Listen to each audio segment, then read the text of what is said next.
Iran Israel యుద్ధం సమయంలో మొన్న మధ్య 2 రోజుల క్రితం శ్రీలంకకి సమీపంగా ఇండియన్ ఓషన్ దగ్గర ఇరాన్కి సంబంధించినటువంటి ఒక యుద్ధ నౌక అమెరికా టార్పిడో కొట్టడం మూలంగా సబ్మెరైన్తో అటాక్ చేయడం మూలంగా కుప్పకూలిపోయింది. ఆ విజువల్ ఇప్పుడు మీరు చూస్తున్నారు.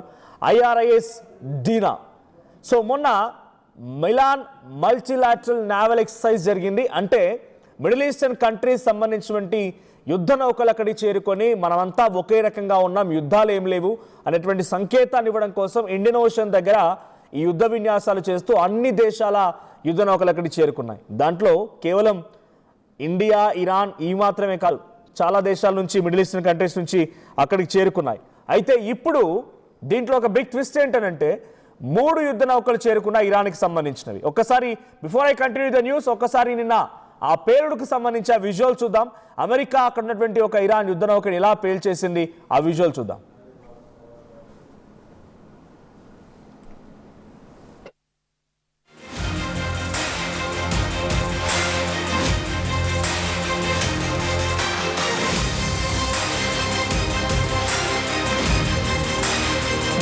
ఇదే ఆ విజువల్లో మీరు చూస్తున్నట్టుగా IRIS డీనా, ఇది ఇరాన్కి సంబంధించినటువంటి యుద్ధ నౌక. దాన్ని అమెరికా పేల్చేసి 2 రోజులు అవుతోంది.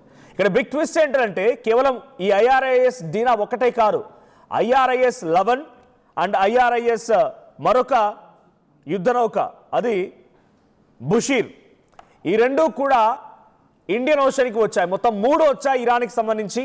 దాంట్లో IRIS డీనాని పేల్చేసింది అమెరికా. దాంట్లో 100 మందికి పైగా పూర్తిగా జలసమాధైపోయారు, మునిగిపోయారు.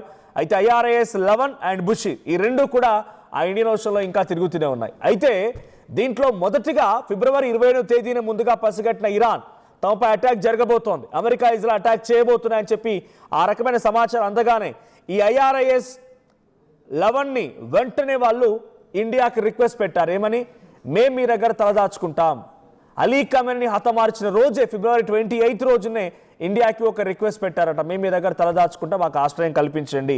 వీఆర్ అండర్ థ్రెట్, మాకు థ్రెట్ ఉంది, మేము మీ దగ్గర యుద్ధ విన్యాసాలు చేయడానికి వచ్చాం, మనం అంతా కలిసే ఉంటామన్న రకంగా ఇండికేషన్ ఇవ్వడానికే వచ్చాం, కాబట్టి నేను థ్రెట్లో ఉన్నాను, డేంజర్లో ఉన్నాను, నాకు రక్షణ కల్పించండి అని చెప్పి ఇండియాకి రిక్వెస్ట్ ఇస్తే ఇండియా ఆ రిక్వెస్ట్ని మార్చ్ 2న యాక్సెప్ట్ చేసింది. మార్చ్ 2 రోజున ఆ షిప్ కొచ్చికి వచ్చింది.